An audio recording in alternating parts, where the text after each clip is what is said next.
Hello, everyone. Welcome to On the Move, a show where we share transportation, sales, and marketing success stories.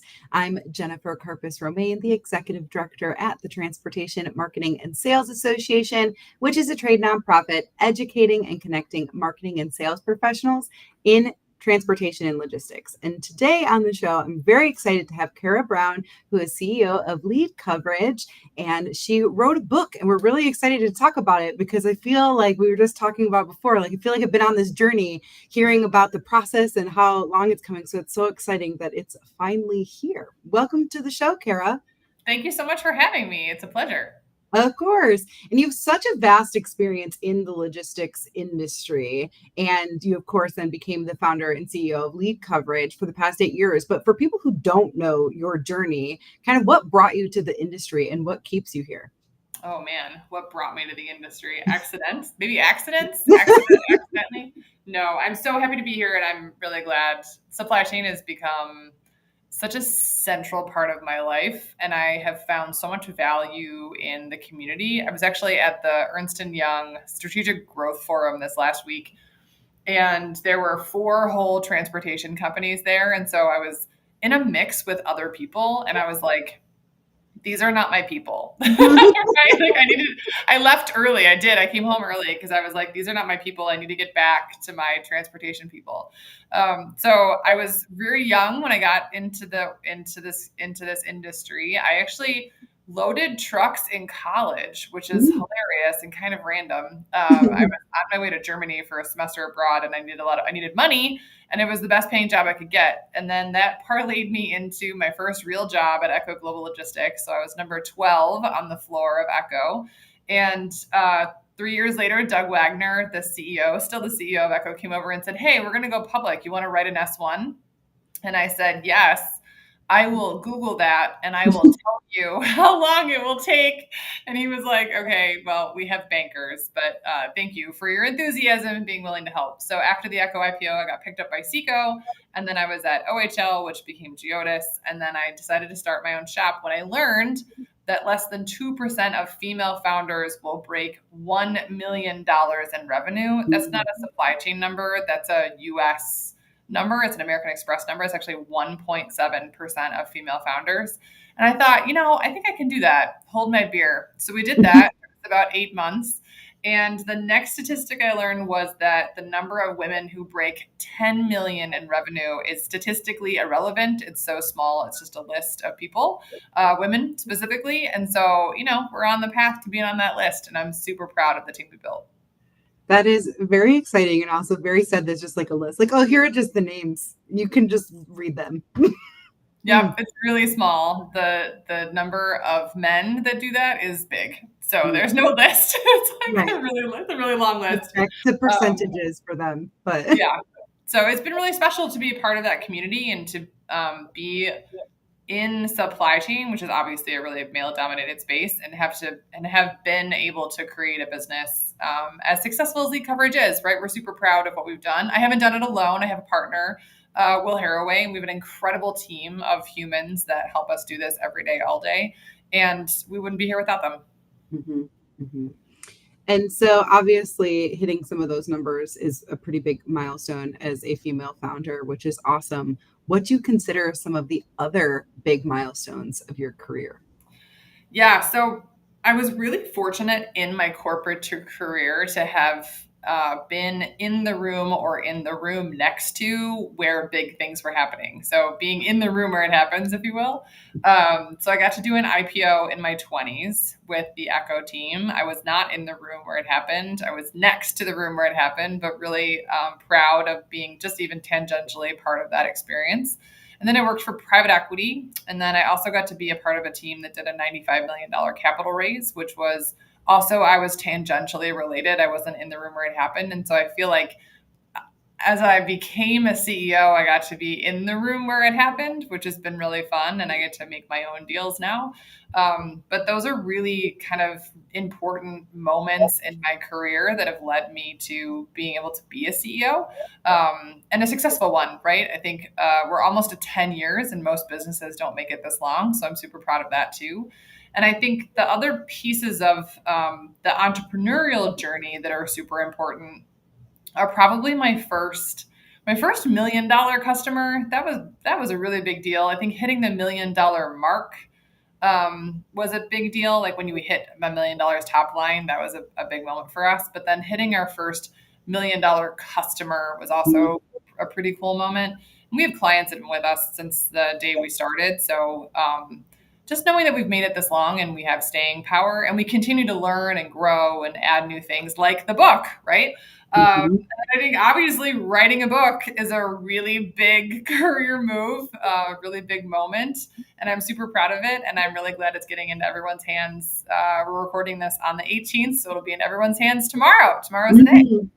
Yes, yes. We're recording this on the 18th and it go live on the 20th. So it's kind of funny because we're recording like a day before the Yeah, day. so it'll And be then it goes live. live the Yeah. day after, which is so exciting. And I think it also, so one, we have this QR code up here if you guys are interested in getting your copy, or we can pop it out and make it bigger. And I love that it's funny because when I asked you your milestones, it was all attached to revenue, which really makes sense because you wrote a book on the revenue engine. And I've known you for many years and you're always like, I'm not like the creative side of marketing. I'm the numbers gal. So it all makes sense and I love watching it come together. And all of this experience that you've had in the industry gave you the opportunity to write this. So tell us about that process and why you decided to write the book. Yeah. So I actually say this in the book. The book is written for two people. The book is written for Kara Brown at 24. I was Kara Smith at the time, obviously. I didn't have a playbook, right? Everyone around me had teams, they had KPIs, they had very clear goals that they needed to achieve to have success in their career or just to, keep the company happy in terms of what they were doing. And I didn't. I was on an island. I had a really good time. Actually, I was on the Freight Pod podcast with Andrew Silver, and he commented that he just always kind of had his marketing girls do culture. And I did a lot of the same, right? A lot of culture early in my career, but I didn't have a plan. I didn't have a playbook that I could turn to my boss and say, hey, we're going to follow this methodology. I'm going to measure these things. And this is how I'm going to know that I'm successful. And so we wrote the book for her.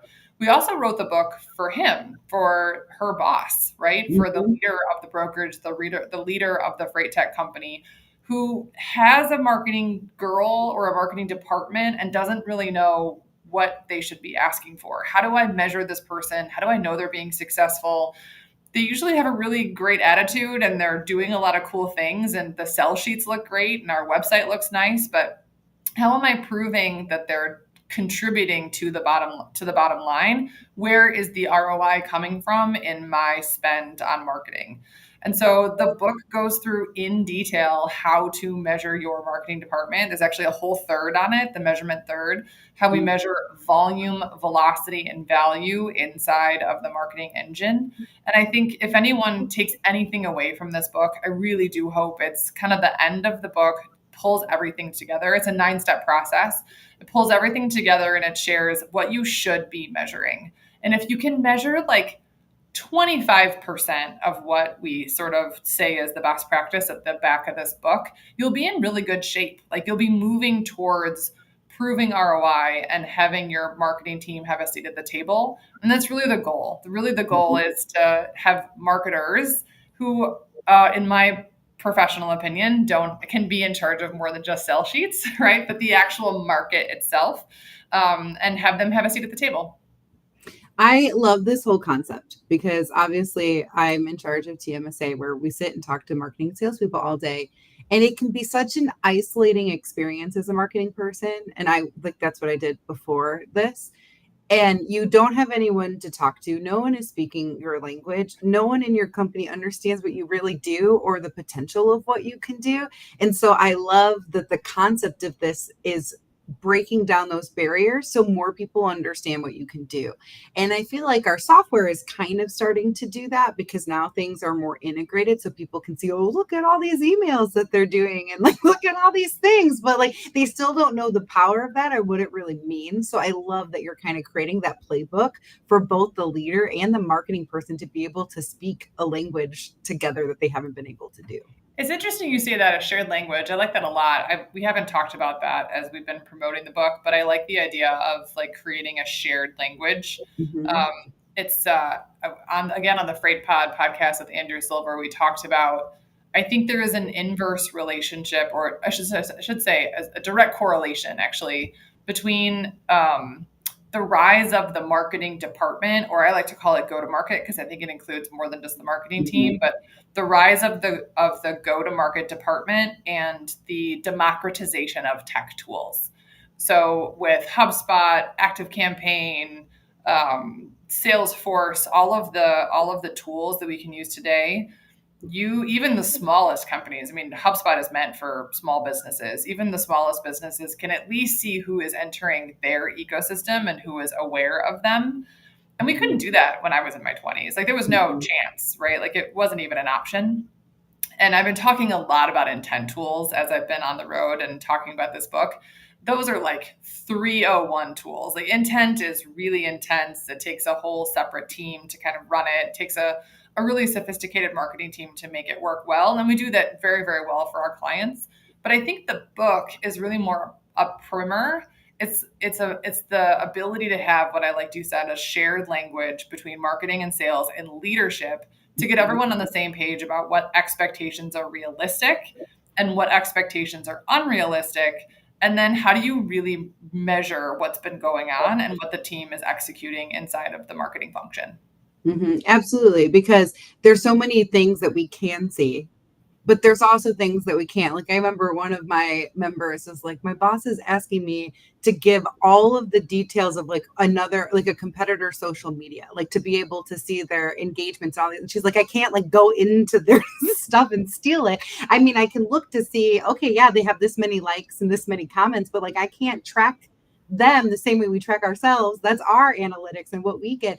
And it's something so simple that if you work in marketing, you understand what you can and what you can't do. But then how do you explain that to your higher up, but then still explain the value of what you have and what you can do? And yeah, it can be really hard to have that vision or that language. So I like that you're kind of writing to both of those players so they can understand the other side. It's really Yeah, powerful. I'm excited about leaders getting their hands on this and hopefully reading it. Like maybe they'll skim it. I did record the audiobook, so hopefully someone will listen to 6 hours of me sounding like a Midwestern frog in the book.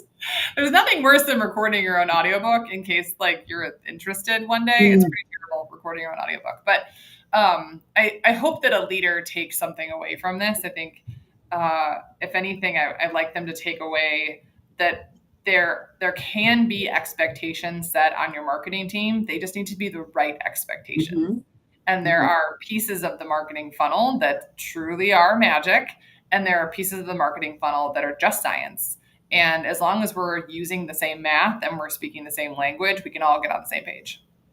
Absolutely. And I love that you did an audiobook version. I actually just spoke at Women in Trucking last week, and I talked about how we should think about how people are absorbing information and their learning styles, and that we should be presenting our content and our marketing in different ways. So you're really doing that by obviously having that hard copy of the book, but also doing the audiobook.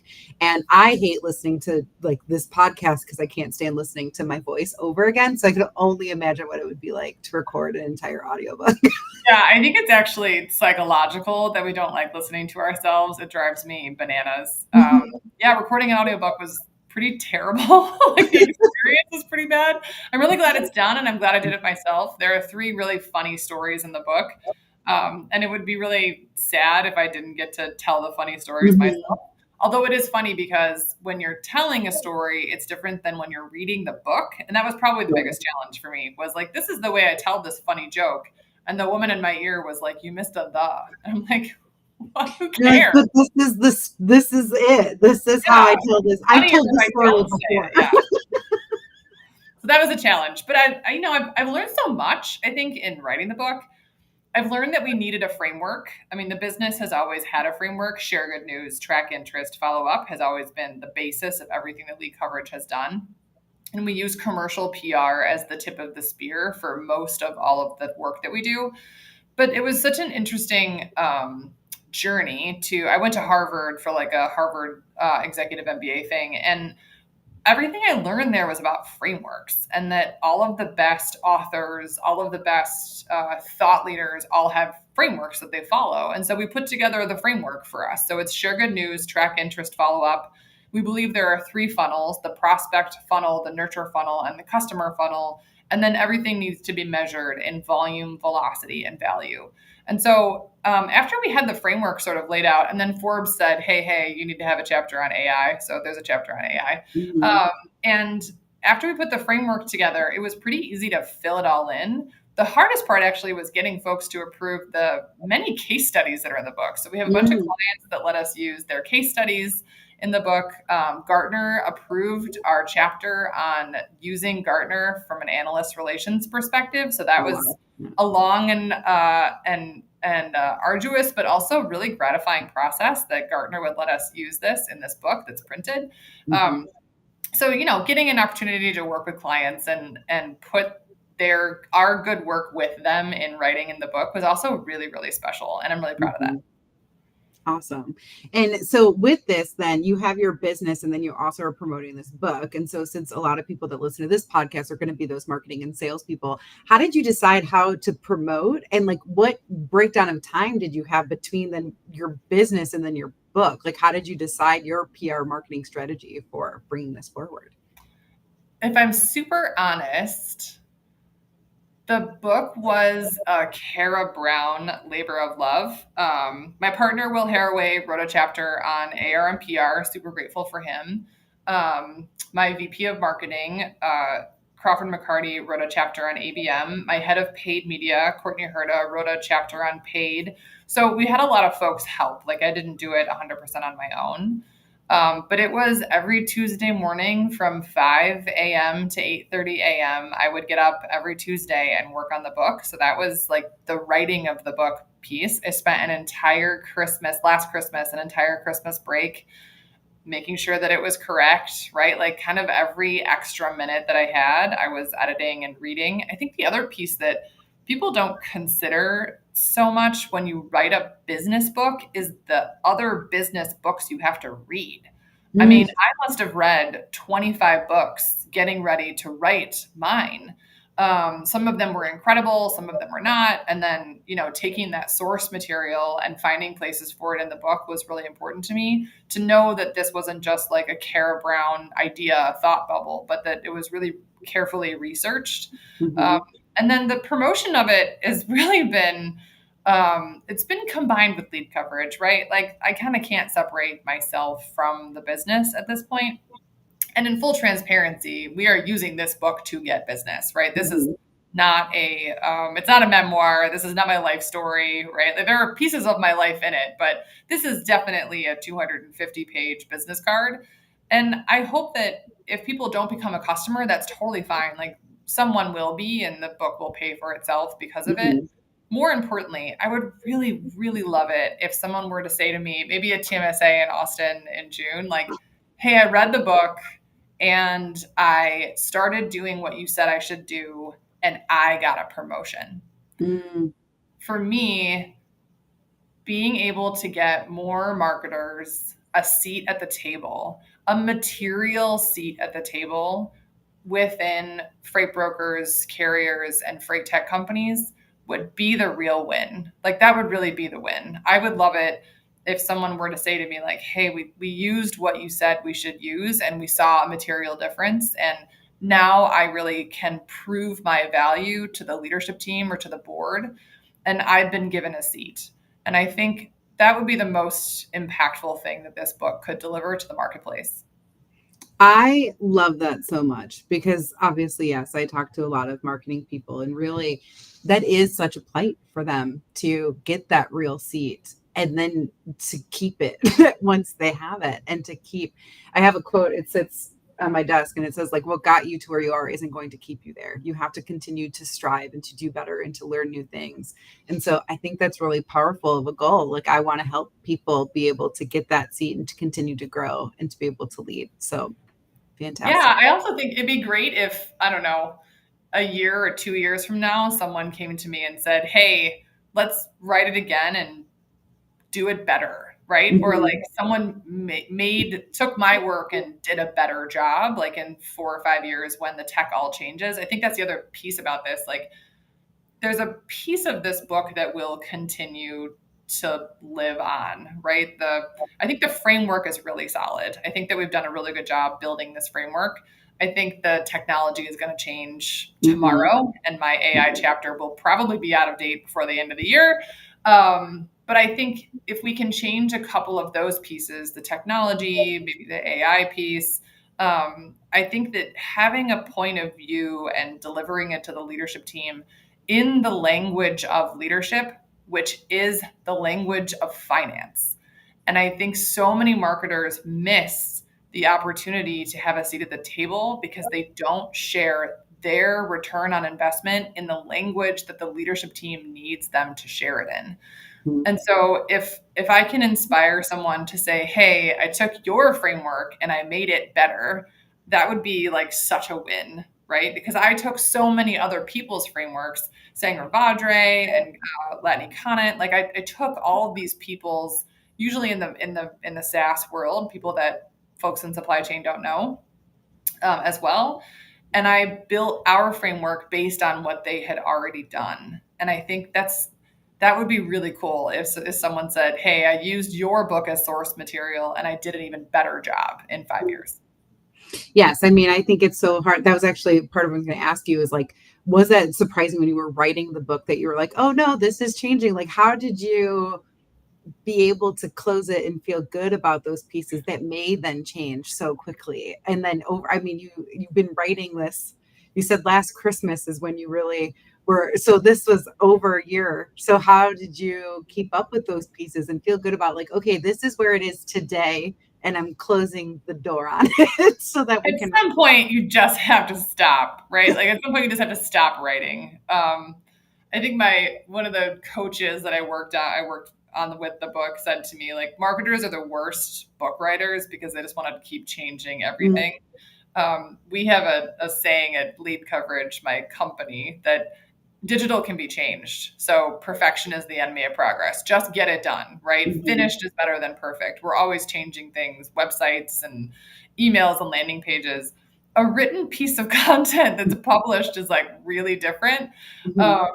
And it's terrifying. If I'm super honest, I am terrified. Someone's going to find a typo. Someone's going to find something they hate. Someone is, you know what I mean? Like I'm ready. I'm kind of like stealing myself because tomorrow it really goes out, no one said anything ugly yet, but I know it's coming. And it probably won't be from the supply chain space because most of my friends in supply chain are so kind. And I think people are just really excited to have something new to read that is really specific to our space that, no offense to our friends that deliver the daily news to our LinkedIn feeds, but like a real, material change in the way we think about things.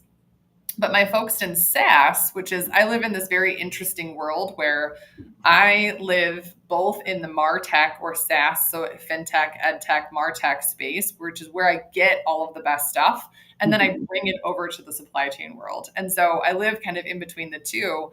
And I am 1,000% sure that someone in the FinTech, MarTech, SaaS world is going to read this book and like throw it out the window and be like, this is garbage, right? And so I'm kind of ready for it. I'm kind of prepared. At least I think I am, for like the inevitable criticism that will happen. So it's a little scary. I mean, anytime you put anything out there, whether it's, getting on stage or even putting a podcast out or putting a webinar out, I think the written word, because you're really saying like, this is my best work. Like it doesn't get any better than this. So if you don't like this, then you probably don't like me, right? And everyone wants to be liked. As many people who probably don't think that about me, like I really do want to be liked. And so I think it's, it's going to be hard when people start to give feedback that is negative, which I'm sure is inevitable. Well, I'm sure it is inevitable, but I'm also sure there's going to be so much positive feedback and just the lessons. When you said find a typo, I was like, yeah, we're marketing people are terrible like that. Oh, like you can stare at it. That's also why you have like editors and people on your team that look, because you can get really hung up on things like that. But I'm sure there's so much value in it. I'm excited to read it myself. And I think it's going to be great. And so, and it's just, I applaud anyone who does put themselves out there because it is scary.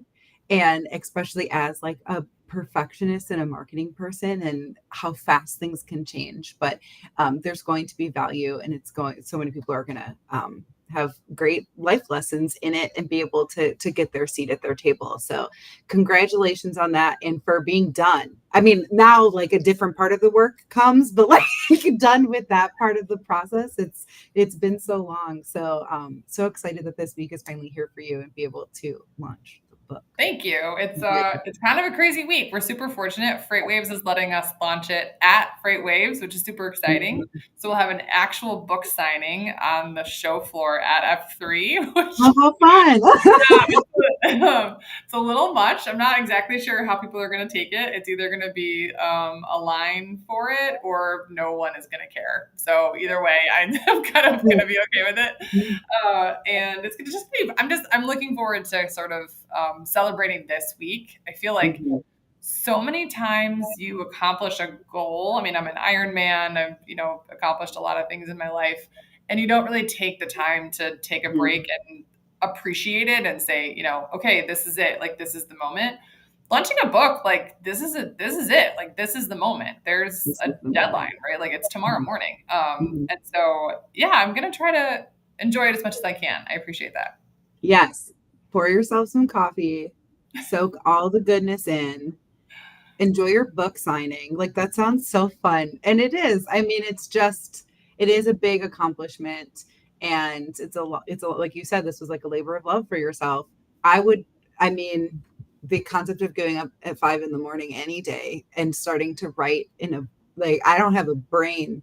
I mean, I'm up. My son wakes up at 5:30 every day. So I'm up, but I'm not like functional. Like, those are two very different things. And it was a whole second job, Jennifer. Like, I run a business. Like, I'm right. Like, I'm on the road. I'm doing stuff. I'm closing deals. I'm running a 45-person company, and did this in addition to that, right? Like, it was a lot of work. So if I really think about it, I'm kind of ready for the second job to be over. Although my husband says I'll find something else. He's like, you're going to find something else to do. This is just kind of who I am. So we'll see what the next thing is. Yes. Like, what is relaxing? I don't know. But I think it's great. And I think you should sit in the accomplishment of finishing it. Thank you. And everyone, like I said, you can scan this QR code up here if you're interested in getting your copy. And I just have one more question for you, which is my favorite question to ask everyone who comes on the show. And that's, if you could go back in time and advise a younger Kara anything, and this could be personally or professionally, when would you go back to and what would you say to her? Oh, that's such a good question. I wouldn't change anything that I've done in my career. I'm pretty happy with the way things have turned out. I think if I were to go back and tell early Kara Brown anything, I think I would tell her that the kids are going to be fine. Right? Like, young Kara Brown, mom Kara Brown was, there was a lot of energy. I'm a lot of energy. You and I know each other. I have a lot of energy. And I'm not sure I don't think I've ever mentioned this before in any podcast, but I was a stay-at-home mom for 18 months. Yes. And all of this energy was poured into a poor infant that did not know what was coming for her. And so I think I'd probably tell her to chill out, and the kids are going to be fine. And you just need to probably find something else to do with your time, which I did. I went back to school, but it's not, I don't think it's career related. I'm really happy with the way things have ended up in my career so far. I'm only 42, so I've got plenty of time to go, but so far so good on the career front. I could have been a little more chill with the kids early on. That's why I like to ask personally or professionally, because everyone has something that they could go back to, but it's going to be different. And sometimes it's on the professional front and sometimes it's on the personal front. Yeah. And, but yeah, I did not know that. And I love, like, you go on all kinds of podcasts and you talk in all places. So like, I love that I got something that you've never shared. That's stay-at-home mom. You would not have expected it from me. And so I think going from, I was like, super career driven, and then I took some time off to have babies and figured out a way to make it work, and then come back even bigger than I was before. So I think there might be a second book in me about like sort of being a woman in supply chain and bringing the 2% club, et cetera. But for now, we're going to stick with the revenue engine and get this in as many marketers' hands as possible and as many leaders' hands as possible in supply chain, and start getting some people seats at the table. Yes, take your moment, let it shine. Don't think about book 2 yet. Live in the day. So congratulations again. Thank you for coming on the show. And if you're interested in your copy of the Revenue Engine, you can scan either one of these QR codes. So